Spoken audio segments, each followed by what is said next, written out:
welcome to Knitting Needles and Stems. I'm Carrie, I'm the host. Today is Sunday, May 18th, 2025. And today we're going to talk about what's new, works in progress, finished objects, knit-alongs, my patterns, and gardening. Now let's go on into what's new. It is officially hiking season. The seasons have changed. It's a little warmer outside. We've actually had days in the 70s and 80s, but we're back up to the regular, or back down to the regular 50s and 60s that are normal highs for this time of the year. So I always order a Wisconsin State Parks parking pass so I can visit any of the Wisconsin State Parks and not have to pay for parking when I'm visiting. It's a little more than visiting the parks, but I always go to enough of the state parks to use up the amount that I pay for the parking pass. But this year I actually ordered something from Etsy. This is the Customizable Wisconsin State Parks Tracking Map, and it's by Startled Fruit Design on Etsy. And look how cool that is. It shows all of the Wisconsin state parks. And then these are all empty, hollowed out areas that show all of the state parks. And when you visit a park, she sends these little green trees that you put into the park that you visited. So we visited Amnicon Falls last weekend, or Mother's Day weekend, so I got my little green tree in there. Again, this is the Customizable Wisconsin State Park Tracking Map by Startled Fruit Designs. And the customizable part is down here at the bottom. It has my family name, which you don't need to know my last name. So that is customizable. You can put whatever you want down here at the bottom. And she has different states besides Wisconsin too. Now let's move on to works in progress. The first thing that I've been working on is the socks for my husband. This is using Patons Kroy Socks FX in the Midnight colorway. I started these in November when we were on our trip to Kentucky to visit family. This is the first sock. I finished it while we were in Kentucky. Then I got these back out and I could not remember what needle size I used, or I knew what yarn I used, but I could not figure out what needle size that I used for the second sock. Luckily, I had started the first sock with a different needle, and by the time my husband met us in Kentucky, he tried it on. It was way too small. So I bought new needles to do this first sock over again, the first sock, if you will.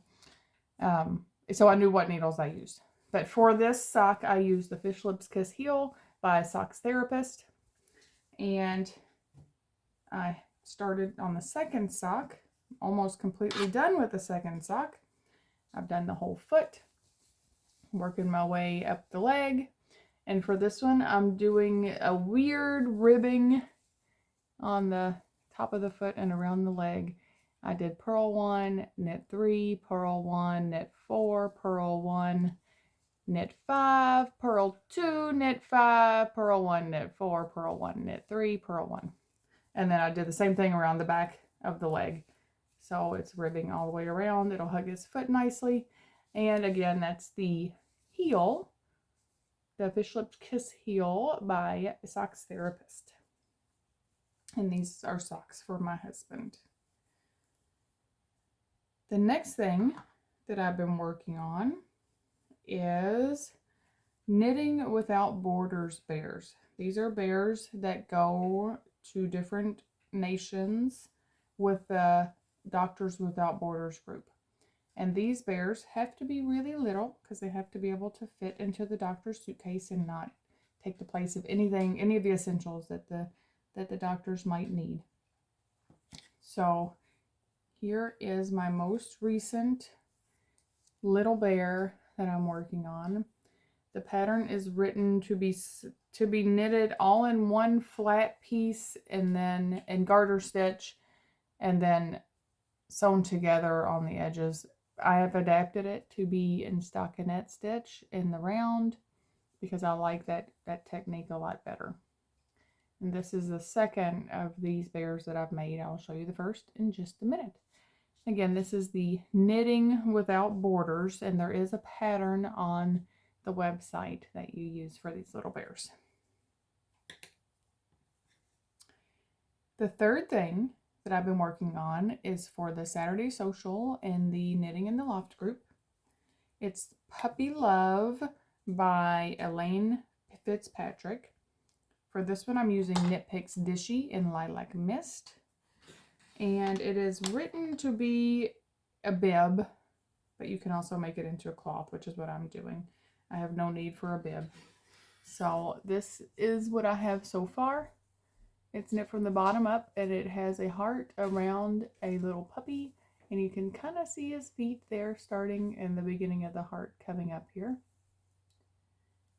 So I will work on this on Saturdays until I get it done, and then I'll catch up with the other patterns that I've fallen behind on in the Knitting in the Loft Saturday Social group.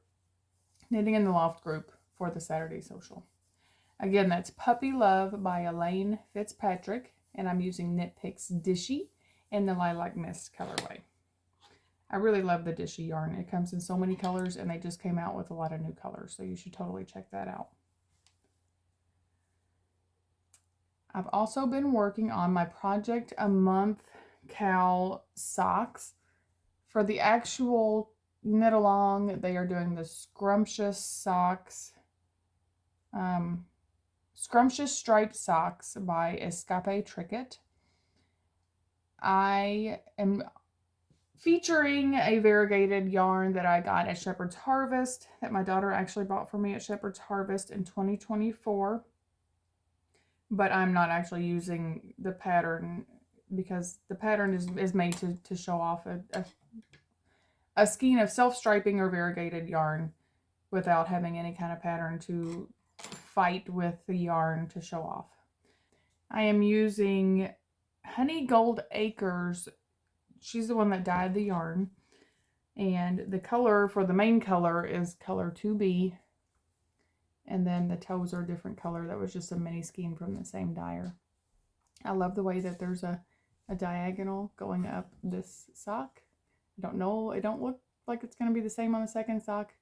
I did take a note from Pam Maher from the Unraveling podcast and decided to start making my socks in tandem. So I do 2 different socks, 2 different sets of needles. I do one toe, the next toe, one foot, the next foot. And that way when you finish, both of your socks are done, and it's genius. I don't like magic circle or magic loop where you do 2 of them on a long cord together, but this seems to work out perfect for me. So again, this is just a toe up sock.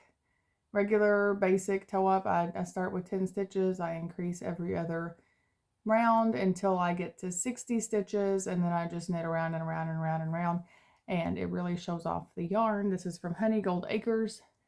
It really shows off the colors really well. And then I will put a Fish Lips Kiss heel in this sock, these socks too, with the contrast color, and have contrast cuffs, heels, and toes. The next thing that I've been working on is my counted cross stitch. This is Day's End by Judy Gibson. I'm still working in the same circle that I've been in. I filled in more of the deer. I've got some more of the tree done here. And it's going slowly but surely. 1 hour a week is how often I work on it. So it's coming along. Again, that's the Day's End Counted Cross Stitch by Judy Gibson. And I've been spinning again. We actually had a spinners meeting on the second Thursday in May, and I started working on my Dakota Carding and Wool Carnival colorway Cormo BFL Firestar blend. I don't have a whole skein yet to show you, but I can show you the fluff here, the bat that I bought with all these different colors. This was also purchased at Shepherd's Harvest in 2024. I walked past this booth probably 10 times, and by the time I was ready to leave, the color was still there. So I decided that it was meant to be and I had to have it. So I bought it, and it's been sitting at my house for almost a year before I started spinning it. But that's okay, because it will get spun and it will get used for something. Again, that's Dakota carding and wool. The colorway is Carnival, and it is a Cormo, BFL, and Firestar blend. Now, let's move on to finished objects.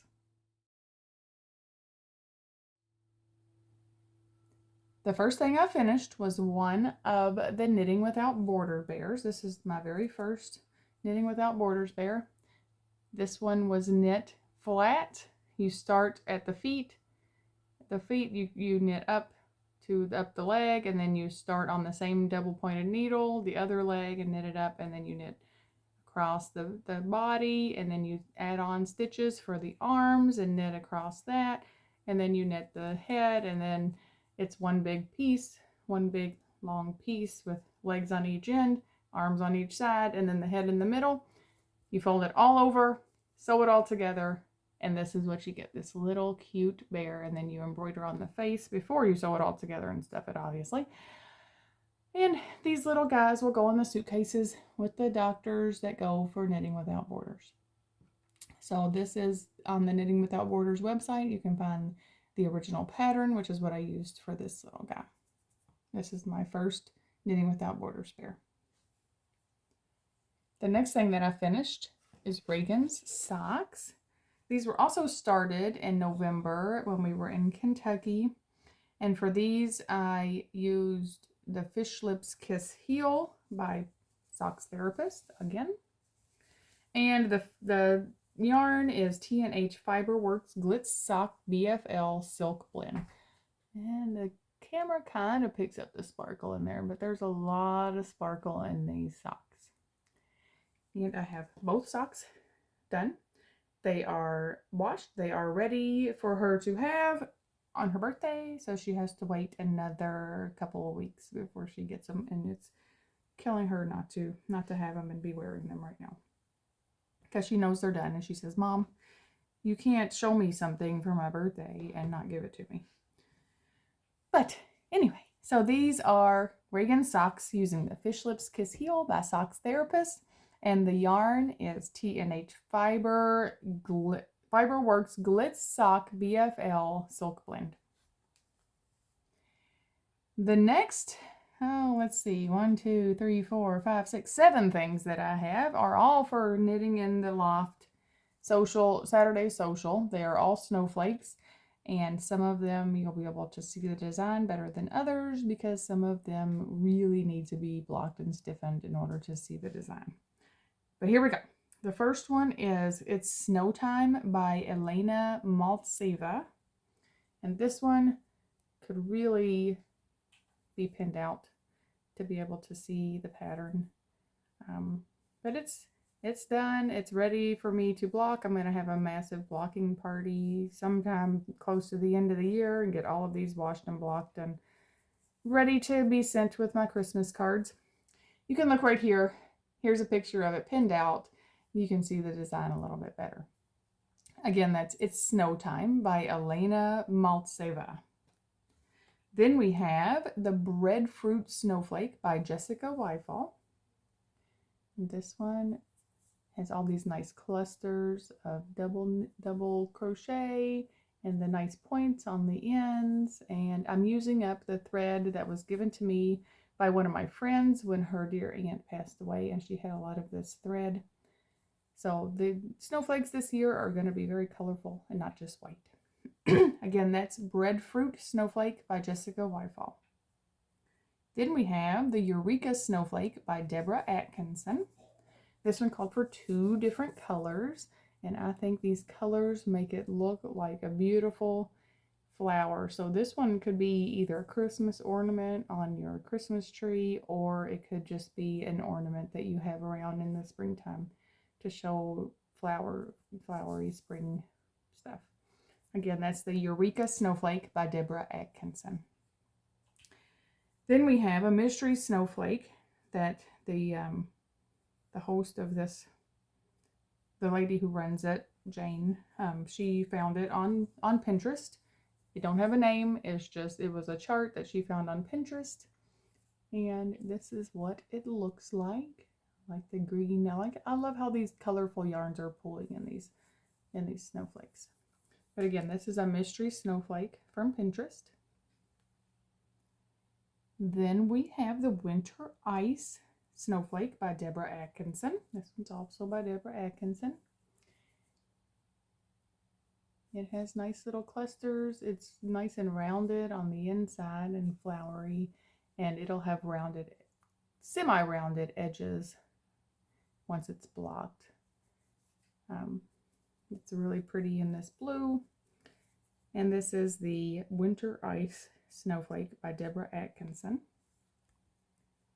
Then we have the Star Dishcloth, and this one I made with thread because I wanted it to be a Christmas ornament, an ornament to send with my cards. This is the Star Dishcloth, made using thread by CrochetDreamz, and it uses front and back post crochet to make this pretty little textured snowflake star. Would be a perfect dishcloth because it would be nice and textured to help scrub the hard to clean surfaces. So again, that's the Star Dishcloth by CrochetDreamz. And last but not least, the one I made yesterday, the Super Quick Snowflake Ornament by Judy A. Boldu. And this one really was super quick. It lives up to its name for sure, because it only took probably 30 minutes altogether to put this little thing together. So this is the Super Quick Snowflake Ornament by Judy A. Boldu. Now we can move on to knit-alongs.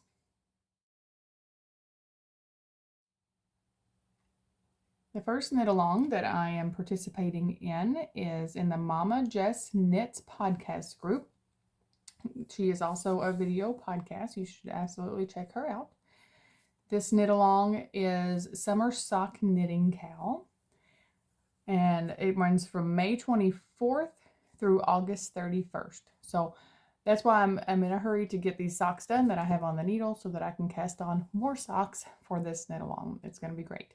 So jump on over to the Mama Jess Knits podcast group on Ravelry and join in the sock knitting fun. Then we have our Project a Month knit-along, and the May project is the Scrumptious Striped Socks by Escape Tricket. For this one, yes, you can use that one, but really, if you have a tried and true sock pattern that you like to use that really shows off those special skeins of yarn that we all have, then go ahead and make it and share it in the group. We love to see all your socks. Of course, we want to support Escape Tricket and make her pattern. But if you have a pattern that you really love, then you're able to use that too. So again, that's in the Project a Month Cow group, and that's the Scrumptious Striped Socks by Escape Tricket.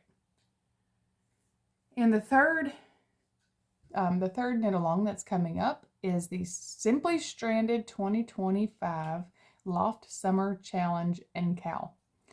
What does that mean? It means stranded knitting, Fair Isle knitting, and all of the fun techniques and challenges that come along with it. And that is actually hosted in the Knitting in the Loft group.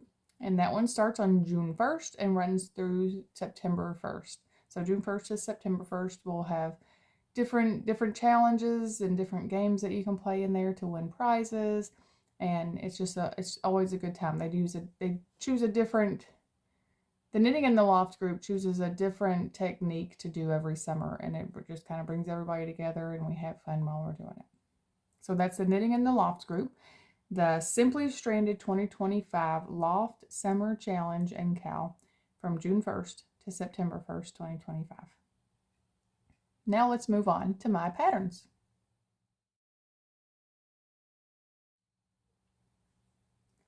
The cow is still going on for the Mystery Spring Critter. This pattern is available in both crochet and knitting. Today is May 18th. On Tuesday, May 20th, the final clue comes out. There are 6 clues. The final clue comes out on the 20th. And you will have until May 31st to get your finished object pictures posted, and we will draw a winner on June 2nd for the grand prize, which is 2 skeins of Knit Picks Chroma bulky and in 2 different colorways. So there's still time. There's still time. You have 2 weeks before they have to be before it has to be submitted, and there's time to catch up and get those submitted. So get started right away. Next, let's move on to gardening. Okay, I'm outside for today's gardening because I wanted to talk to you about one of the purchases that I recently made from Amazon. And this is the Mr. Stacky 5-tier stacking planter. Okay, so this here, and you can see it has these 5 tiers. I've already planted herbs in here, and they easily lift off and stack back together. The bottom actually screws on to the drip pan, and because it's kind of short, it's only about 2.5 feet tall, I went ahead and sat it on a table, and I planted my herbs in here. I have lavender, I have basil, I have chives and thyme, and gosh, I can't even remember. At rosemary, I planted like a lot of different, and I thought it would be a perfect way to have fresh herbs while I'm cooking through the summer, and I can just walk out and grab some fresh herbs and go in and cook with them. So that's the Mr. Stacky 5-tier stackable planter, and you can find it on Amazon, and of course Amazon has really fast shipping too. That concludes our episode today, so until next time, keep on doing what you love. Make sure you like and subscribe and share this podcast with your friends. Thanks. Bye.